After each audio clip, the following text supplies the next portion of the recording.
Hello everybody, and today I'm doing some commentary. This is actually my first video ever doing commentary. Um, well, a little bit of backstory here. And yesterday, I did a pretty much a max effort squat day, and it ended really well. I got a 560, and I was pretty happy with that. That's a 15-pound PR. And here today, uh, me and the boys, we aren't going to be deadlifting until Saturday, and today's Tuesday, so I really didn't want to wait 5 days to deadlift again. And we're benching tomorrow, so I just thought I'll just come into the gym. Any workout's better than no workout, so I just decided I'll do some deficit deadlift pulls because I haven't did any deficit pulls in a very long time. The plates that I'm just using are 245s, and they're approximately about 2 inches off the ground, give or take about a quarter of an inch. Usually whenever I do deficit pulls, whenever I used to do them, I used to just put 2 plates on the ground and pull from about 4 inches. That worked for my floor strength like crazy. Um, this used a good amount of my quads, so I was really wore out. I mean, just from squatting from yesterday, because we did so many sets with that. I do have a slightly pulled lat on my right side from squatting yesterday too, so this did not feel like the greatest thing in the world. And to make things even, to put the cherry on top, I have a small finger infection on my left hand, my ring finger, and it doesn't hurt whenever I grab the bar, but whenever I actually start to pull and the pressure gets to that finger, it really starts to hurt. You can see though, another little thing I like to try today is I tried the old where you put the wrist straps on, and what that's supposed to do is, I was reading around on some forums, it's supposed to squeeze the tendon and help you be able to hold the bar better. I did like doing it, but I actually felt like my hands were falling asleep just from the circulation being cut off more than they were actually working to help me hold the bar. I mean, my heaviest pull I've ever held was a 580. Well, no, I held a 605 off blocks, and that was probably the slowest pull I ever had in my life. That probably took a good 10 seconds to pull. So, I mean, I got some pretty strong forearms. I don't really recommend doing the old, what I'm doing here with the wrist straps, but I mean, just for something to experiment with. Maybe I had them on too tight. Maybe I didn't have them wrapped in the right way. You know, maybe I should cross them a little bit more. But you can see I just worked my way up. This is, what would this be? This would be 385 here. I was going to jump to another plate, but I didn't. Um, like I said, this was just going to be a light day. I didn't feel good at all. If anything, I actually felt kind of sick. Also, this is probably the warmest day we had in the last like 4 months. And even though it was like 70 degrees in there, I was just sweating my ass off by the end of this workout. And workout took only, well, but it took about 2 hours. And this is as high as I went actually. And you can see I ditched the straps there. But gotta fix the music player there. But I only pulled this for a double. You'll see. I mean, I had definitely more in me. The best pull I ever had from a 4-inch deficit was 500.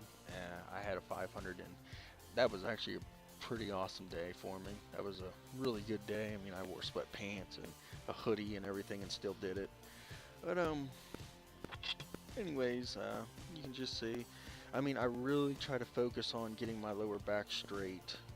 Well, my entire back straight, my head at a very neutral, maybe slightly up position. I am facing a mirror, so at the very top I do like to look at myself just a little bit, you know, just for a little bit of like a confidence booster. But you can see I only did 2, and then I started on the drop sets here, and I only recorded me doing a couple drop sets, but I actually, in the end, I did do, it was 6.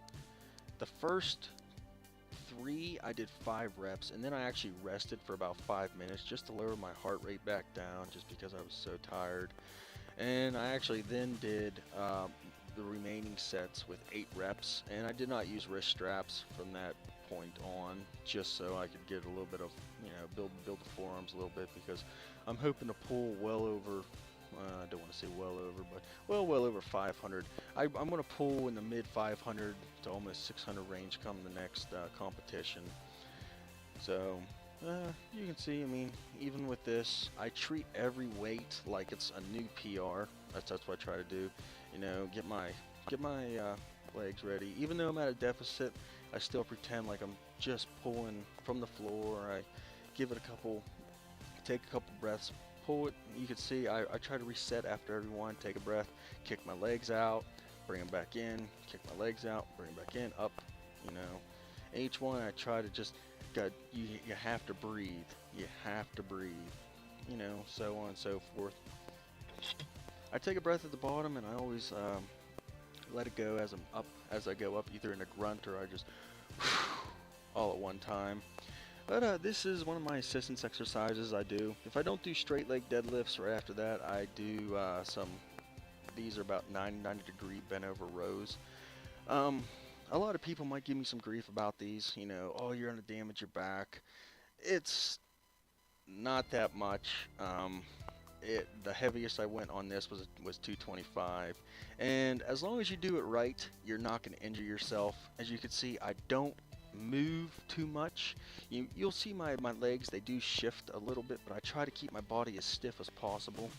I keep my knees bent, so I'm hanging from my hamstrings, and I really try to tighten my lower back in, and I take a really big deep breath, and I'll actually suck my stomach in.